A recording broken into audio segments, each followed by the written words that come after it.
یا ایھا النبی جاہد الکفار والمنافقین واغلظ علیہم ومأواہم جہنم وبئس المصیر. اے نبی صلی اللہ علیہ وسلم جہاد کیجئے کافروں سے بھی اور منافقوں سے بھی. یہ آیت جو کہ تو سورہ توبہ میں بھی آ چکی ہے.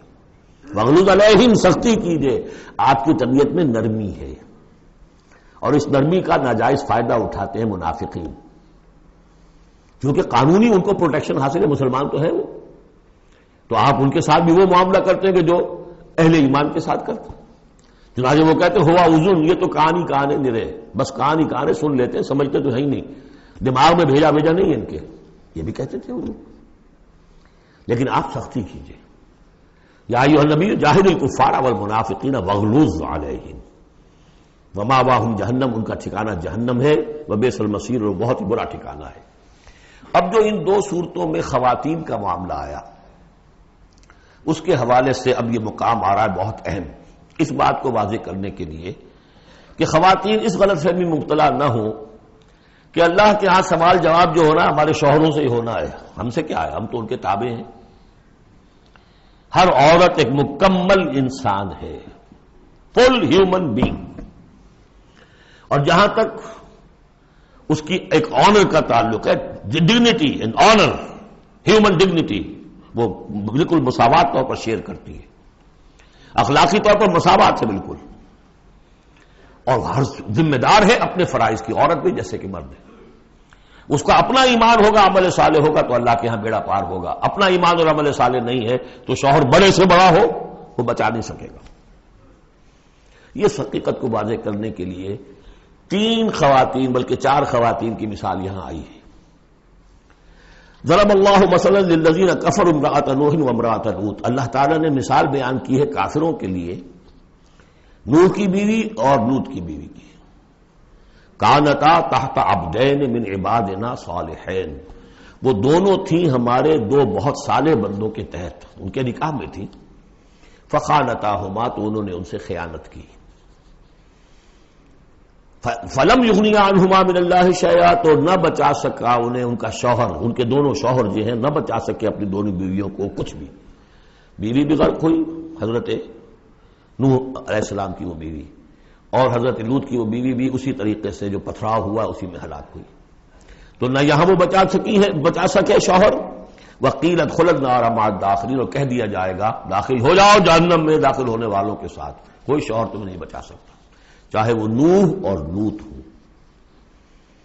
لوط تو خیر اولو العزم من الرسل میں ان کا شمار عام طور پر نہیں ہوتا، حضرت لوط تو بہت اولو العزم، 950 برس جنہوں نے دعوت دی. اسی لیے حضور اپنے گھر کی خواتین کو جمع کر کے پھر کہا فرمایا کرتے تھے یا فاطمہ بنت محمد انقذی نفسک من النار فانی لا املک لک من اللہ شیئا، یا صفیہ عمۃ رسول اللہ انقذی نفسک من النار فانی لا املک لک من اللہ شیئا. اے فاطمہ محمد کی نور چشم، لخت جگر، اپنے آپ کو آگ سے نکالو، بچاؤ، مجھے کوئی اختیار حاصل نہیں ہوگا تمہارے بارے میں اللہ کے ہاں. اے صفیہ، اللہ کے رسول کی پھوپھی، اپنے آپ کو آگ سے بچاؤ، اس لیے کہ مجھے کوئی اختیار حاصل نہیں ہوگا. ضرب اللہ مثلا للذین کفروا امرأۃ نوح وامرأۃ لوط کانتا تحت عبدین من عبادنا صالحین فخانتاہما فلم یغنیا عنہما من اللہ شیئا وقیل ادخلوا النار مع الداخلین. یہ میں بیان کر چکا ہوں ایک دفعہ پہلے بھی کہ اہل تشیع کا خیال یہ ہے کہ یہ زانیہ تھیں دونوں بیویاں. اہل سنت اس کو تسلیم نہیں کرتے. خیانت صرف اسی معاملے میں نہیں ہوتی، خیانت رازداری میں سب سے بڑی خیانت ہے کہ جو راز ہوتے تھے یہ وہ اپنے دشمن جو حضور انبیاء کے رسولوں کے دشمن تھے اپنی قوم کے لوگوں کو ان کے راز پہنچا دیتی تھی. یہ خیانت تھی. اس لیے کہ سورہ نساء میں جو آیا ہے فالصالحات قانتات حافظات للغیب، غیب کے اندر حفاظت کرنا پوری. ظاہر بات ہے کہ بیوی سے زیادہ بڑھ کر تو کوئی نہیں ہوتا کہ جو شوہر کی باتوں سے واقف ہو. تو یہ خیانت ہے اہل سنت کے نزدیک. لیکن بہرحال نتیجہ یہی ہے کہ وہ پھر جہنمی ہے اور صرف نبی کی بیوی ہونے کے ناطے سے انہیں چھٹکارا نہیں مل جائے گا. وضرب اللہ مثلا للذین آمنوا امرأۃ فرعون، اور اہل ایمان خواتین کے لیے اللہ تعالیٰ نے مثال بیان کی ہے فرعون کی بیوی کی، آسیہ ان کا نام تھا. اذ قالت رب ابن لی عندک بیتا فی الجنہ. اب اس ایک جملے میں ان کی پوری ذہنی اور نفسیاتی کیفیت سامنے آ رہی ہے. جبکہ اس اللہ کی بندی نے کہا پروردگار میرے لیے تو جنت میں اپنے پاس ایک مکان بنا لے. وَنَجِّنِي مِن فِرْعَوْنَ وَعَمَلِهِ، مجھے نجات دے اس فرعون سے بھی اور اس کے عمل سے بھی. وَنَجِّنِي مِنَ الْقَوْمِ الظَّالِمِينَ، اور اللہ جلد از جلد مجھے نجات دے ان ظالموں کی قوم سے. یعنی موت کی آرزو کر رہی ہے. محل میں عیش و آرام ہر طرح کا حاصل ہوگا، کیا نہیں ہوگا، لیکن اللہ کے ساتھ ایمان کا معاملہ یہ ہے. اور شوہر کا جو بھی خدائی کا دعویٰ کر کے بیٹھا ہوا ہے، کیا اس نے کفر کا اور اس کا معاملہ ہے، تو ان کے اندر بیزاری کتنی ہے اپنے اس شوہر سے. تو گویا کہ دو انتہائی مثالیں آ گئی. بہترین شوہروں کے ہاں بدترین انجام والی بیویاں، اور بدترین شوہر کے ہاں بہترین انجام والی بیوی جس کا کہ ذکر ہو رہا ہے. اور سب سے اونچی جو خواتین ہوں گی حضرت مریم، حضرت آسیہ، حضرت خدیجہ، حضرت عائشہ، حضرت فاطمہ، یہ یوں سمجھیے چوٹی کی خواتین ہوں گی قیامت میں. تو اس حوالے سے یہ جو آسیہ ہیں یہ بھی انہی میں. وَمَرْيَمَ ابْنَتَ عِمْرَانَ الَّتِي أَحْصَنَتْ فَرْجَهَا، تیسری مثال دی ہے عورت خود بھی نیک ہو اور اسے نیک تربیت مل جائے، نیک ماحول مل جائے. وَكَفَّلَهَا زَكَرِيَّا، حضرت زکریا جو ہیں انہوں نے ان کی کفالت کی، ان کی پرورش کی، ان کو اپنے پاس رکھا، تربیت کی. ایک نبی کے آغوش تربیت میں پلی ہے، لہذا وہ نور علی نور ہے. وَمَرْيَمَ ابْنَتَ عِمْرَانَ الَّتِي أَحْصَنَتْ فَرْجَهَا فَنَفَخْنَا فِيهِ مِن رُوحِنَا، تو ہم نے پھونک ماری اس میں اپنی روح کی. وَصَدَّقَتْ بِكَلِمَاتِ رَبِّهَا، اور اس نے تصدیق کی اپنے رب کی تمام باتوں کی جو بھی وحی کے ذریعے سے فرشتے بتاتے رہے کہ اے مریم تجھے اللہ نے چن لیا ہے، اور اے مریم تمہارے لیے اللہ کا فیصلہ یہ ہے کہ تیرے ہاں بیٹا ہوگا. یہ ساری باتیں انہوں نے مانی، تسلیم کی. صدقت بکلمات ربہا وکتبہ، اور جو اس کی کتابیں تھیں، ظاہر بات ہے کہ تورات ان کے پاس موجود تھی، زبور ان کے پاس موجود تھی، انبیاء کے اور صحیفے ان کے پاس موجود تھے. یہ تو صرف 1900 سال پر پہلے کی بات ہے جو ہم کر رہے ہیں اس وقت. All the prophets of the Old Testament, ان کے تمام صحیفے، پوری اولڈ ٹیسٹمنٹ موجود تھی. وکتبہ، اور اس کی تمام کتابوں کی انہوں نے تصدیق کی. وکانت من القانتین، اور وہ تو بہت ہی فرما بردار بندیوں میں سے تھیں. تو تین چیزیں تو آ گئی، چوتھی کسر رہ گئی کہ نہیں رہ گئی؟ آپ نے کچھ سوچا یا نہیں؟ بہترین شوہر کے ہاں بدترین بیوی، بدترین شوہر کے ہاں بہترین اور خاتون. ایک خاتون نور علی نور، خود بھی نیک، ماحول بھی نیک. چوتھی کون سی بات رہ گئی؟ خود بھی بدتینت اور شوہر اس سے بڑھ کر، بلکہ یہ کہنا مشکل ہو جائے کہ شوہر زیادہ بدتینت ہے یا وہ خود زیادہ بدتینت ہے. اس کی مثال معلوم ہے کہاں ہے؟ تبت یدا ابی لہب وتب ما اغنی عنہ مالہ وما کسب سیصلی نارا ذات لہب وامرأتہ حمالۃ الحطب فی جیدہا حبل من مسد. یہ پھر جب وہاں پہنچیں گے پڑھیں گے. شوہر بھی بدتینت، بیوی بھی بدتینت.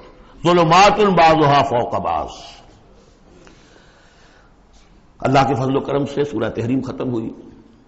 اب ہم پھر آ رہے ہیں مکی جنت میں داخل ہو رہے ہیں. یہاں سے اب آخری گروپ شروع ہو رہا ہے. آخری منزل تو سورہ قاف سے شروع ہوئی تھی. چھٹا گروپ مکی اور مدنی صورتوں کا یہاں ختم ہو گیا. 7 صورتیں، حسین ترین صورتیں قرآن کی. وہ پہلی 7 صورتیں تھیں، سورہ قاف، سورہ زاریات، سورہ طور، سورہ نجم، سورہ قمر، سورہ رحمان، عروس القرآن، پھر سورہ واقعہ. پھر یہ 10 صورتیں آ گئی، سورہ حدید، سورہ مجادلہ، سورہ حشر، سورہ ممتحنہ، سورہ صف، سورہ جمعہ، سورہ منافقون، سورہ تغابن، سورہ طلاق، سورہ تحریم. اب پھر یہ مکی قرآن مجید، یہ آخری گروپ ہے. اس میں بھی پہلے 6 صورتیں جو ہیں وہ 3 کے سب گروپس کی شکل میں ہیں. سورہ ملک بڑی، جیسے سورہ قاف وہاں تھی اسی مقام پر یہاں سورہ ملک ہے. بہت جامع اس کی تاثیر، اور یہ بہت حضور کو عزیز تھی. آپ کی کے معمولات میں سے تھا رات کو سوتے ہوئے آپ سورہ ملک پڑھا کرتے تھے، اور اس کی آپ نے تلقین کی ہے. بسم اللہ الرحمن الرحیم. تبارک الذی بیدہ الملک وہو علی کل شیء قدیر. بڑی بابرکت ہے وہ ہستی جس کے ہاتھ میں ہے بادشاہی، راج اس کا ہے. یہ ہے دین کا سیاسی پہلو. پوری کائنات پر اس کا راج چل رہا ہے. دنیا میں بغاوت ہے. کیوں ہے؟ وہ اپنے ایمان کے دعوے داروں کا امتحان لینا چاہتا ہے بس. ورنہ سورج، چاند، گیلیکسیز، پوری کائنات اور خود ہمارے جسم کا ایک ذرہ اس کے قانون کا پابند ہے، تابع ہے. ہمارا جسم ہمارے اختیار میں کہاں ہے؟ میں تنگ آ جاتا ہوں، 2 دن ہوتے ہیں یہاں سے تو طبیعت خراب ہو جاتی ہے، جب تک کہ وقت لگتا ہے کینچی لے کر بیٹھتا ہوں. اگر میں چاہوں کہ یہاں بال نہ آئے، میرا جسم ہے، میرا تو اختیار نہیں. وہ تو آئیں گے. تو ہمارا جسم بھی جہاں تک اس کی فزیولوجی کا تعلق ہے، اس کی اناٹومی کا تعلق ہے، یہ سارا اللہ کے قانون کے تابع، میرے تابع تو نہیں. میں چاہوں میرا دل ذرا رک جائے، جب چاہوں میں اس کو سٹارٹ کر دوں، تو یہ تو نہیں ہوگا. جب بند ہوگا بند ہو جائے گا، میرے اختیار میں نہیں ہے. لیکن یہ کہ جو ہماری اختیاری زندگی ہے اس میں ہم نے طے کر لیا ہے کہ اللہ کی نہیں مانیں گے، اپنی مانیں گے، اپنی مانیں گے، اپنی بیویوں کی مانیں گے، اور جو بھی نظام ہے اس کے ساتھ وفاداری کریں گے، چاکری کریں گے، ان کی ملازمت کریں گے، ان کے رتھوں کے اندر ہم بیل بن کر جتیں گے تاکہ ہمیں عیش ملے، دنیا کے اندر ہمارے لیے مقامات ہوں، ہماری عیش. بس اللہ خیر صلی اللہ. تو یہ ہے اصل میں امتحان. ورنہ بادشاہی یہاں اب بھی اسی کی ہے. یہ صرف ہلدی کی گانٹھ ہے جسے لے کر ہم پنساری بن کر بیٹھ گئے. میری مرضی، میرا خیال، میرا نظریہ یہ ہے.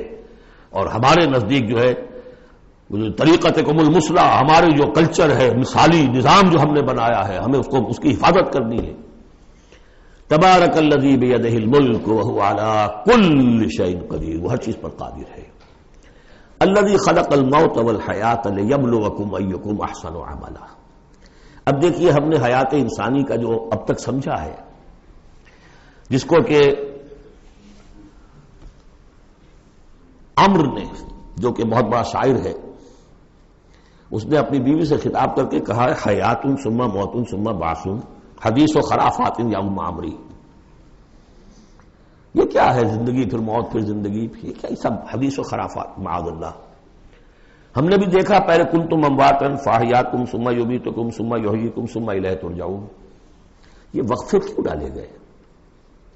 یہ موت کا وقفہ کیوں ڈال کر زندگی کا ایک حصہ نکال دیا علیحدہ؟ 30 40 50 60 سال یہ دنیا کی زندگی، پھر موت کا وقفہ.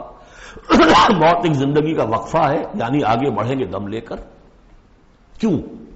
اس کی حکمت بتائی جو ہم پڑھائیں سورہ واقعہ میں. قدرنا بینکم الموت، تمہاری ہی زندگی کا تسلسل ہے جس میں ہم نے ایک وقفہ موت کا ڈال دیا ہے. کیوں ڈالا ہے؟ خلق الموت والحیات لیبلوکم ایکم احسن عملا. یہ جو چنک علیحدہ کیا ہے یہ اس لیے کہ تمہاری آزمائش ہو، امتحان ہو، تمہیں جانچا جائے. وہ 3 گھنٹے کا امتحان ہوتا تھا جو دیتے تھے تم کبھی اسکولوں میں، اب یہ 30 برس کا سمجھ. اور واقعی 30 برس ہی ہوتے ہیں آدمی کے پاس. پہلی زندگی کے 20-25 برس ویسے گزر گئے، شعور ہی ابھی نہیں ہے. اور پھر ایک خاص عمر کے بعد جو ہے اعضاء ڈھیلے پڑ گئے، اور پھر یہ کہ لا یعلم من بعد علم شیئا. 30 نہیں ہوں گے 40 مل جائیں گے آدمی کو. کام تو یہی ہوتا اس کی زندگی کا. لیکن اس لیے ہے لیبلوکم ایکم احسن عملا، تاکہ تمہیں جانچے پرکھے دیکھے تم میں سے کون ہے اچھے عمل کرنے والا. اب دیکھیے علامہ اقبال کی جو نظم ہے زندگی کے موضوع پر، واقعہ یہ ہے کہ بہت چوٹی کی چیز ہے، بہت عمدہ چیز. تو اسے پیمانہ امروز فردا سے نہ ناپ، جاویداں پہم دواں ہر دم جواں ہے زندگی. قلزم ہستی سے تو ابھرا ہے مانند حباب. جیسے سمندر میں ایک بلبلا سا ہوتا ہے. کتنی زندگی ہوتی ہے بلبلے کی؟ قلزم ہستی سے تو ابھرا ہے مانند حباب، اس زیاں خانے میں تیرا امتحان ہے زندگی. خلق الموت والحیات لیبلوکم ایکم احسن عملا. ہے کبھی جان اور کبھی تسلیم جان ہے زندگی. کبھی زندگی جان سے مترادف ہے، عبارت ہے. کبھی جان دینا اصل زندگی ہے. وَلَا تَقُولُوا لِمَنْ يُقْتَلُ فِي سَبِيلِ اللَّهِ أَمْوَاتٌ بَلْ أَحْيَاءٌ وَلَٰكِن لَا تَشْعُرُونَ. ہے کبھی جان اور کبھی تسلیم جان ہے زندگی. اصل زندگی جو ہے وہ جان دے دینے سے حاصل ہوگی. الذی خلق 7 سماوات طباقا، وہ اللہ جس نے بنائے 7 آسمان ایک دوسرے کے اوپر. آیات متشابہات میں سے ہے. ما تری فی خلق الرحمن من تفاوت، تم نہیں دیکھ پاؤ گے اللہ کی تخلیق میں کہیں کوئی فرق. اتنا محکم نظام ہے، اتنا محکم نظام. کیا کسی سائنسدان نے آج تک یہ بھی کہا کہ تخلیق میں یہاں نقص ہے؟ کسی نے کہا؟ زوالوجی کی فیلڈ میں یا باٹنی کی فیلڈ میں یا کسی اور فیلڈ میں، جیولوجی کی فیلڈ میں، ایسٹرونومی کی، کسی نے کہا ہے؟ ما تری فی خلق الرحمن من تفاوت فارجع البصر هل تری من فطور. پھر ذرا دوبارہ لوٹا لو اپنی نگاہ، دیکھ لو، ہر میدان میں دیکھ لو، کہیں تمہیں کوئی رکھنا نظر آتا ہے؟ اگر یہ تخلیق کامل ہے تو کامل حقیقت میں کون ہے؟ اس کا خالق، اس کا باری، اس کا مصور، بس یہ نظر نہیں آتا۔ سائنسدان سب کچھ دیکھ رہے ہیں، ڈھونڈنے والا ستاروں کی گزرگاہوں کا اپنے افکار کی دنیا میں سفر کر نہ سکا۔ بڑے بڑے صاحب بصیرت اور بڑے بڑے عقل مند اپنی ناک تلے کے پتھر سے ٹھوکر کھاتے ہیں، دیکھ رہے ہیں ٹیلیسکوپ سے ٹھوکر کھا رہے ہیں وہاں جو سامنے پتھر پڑا ہوا ہے اسے۔ یہ ہو رہا ہے آج ہمارے ساتھ۔ فرض سپر جیل کا مسئلہ کر رہے ہیں، پھر لوٹاؤ ذرا اپنی نگاہ کو دو مرتبہ اور، ینقلب الیک البصر خاسئا وہو حسیر، تمہاری نگاہ تھک ہار کر لوٹ آئے گی، تمہیں ہماری تخلیق میں کہیں کوئی رکھنا، کوئی دراڑ نظر نہیں آئے گی۔ بارک اللہ لی ولکم فی القرآن العظیم ونفعنی وإیاکم بالآیات والذکر الحکیم۔